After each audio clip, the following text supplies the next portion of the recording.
Congress is racing against the clock with only 2 weeks left to extend federal spending laws and prevent a government shutdown.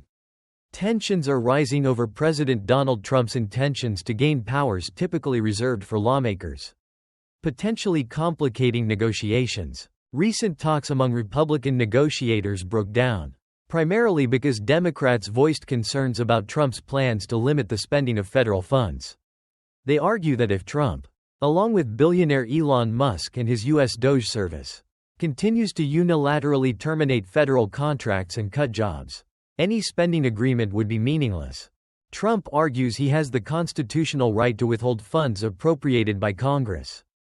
His stance, supported by his budget chief Russell Vought, raises alarms among Democrats, who insist they need firm commitments that any budget will actually be implemented. House Democrats, led by negotiator Rosa DeLauro, have warned that funds meant for American families and businesses are at risk. Speaker Mike Johnson of Louisiana dismissed Democratic requests for assurances as a violation of the separation of powers, calling it unprecedented and unconstitutional.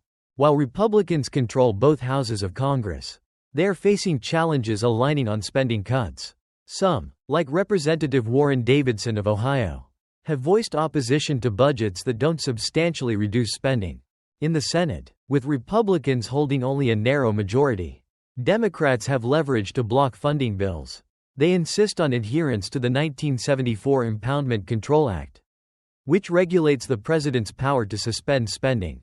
As this impasse continues, appropriators are considering a long-term continuing resolution to maintain current funding levels throughout the fiscal year.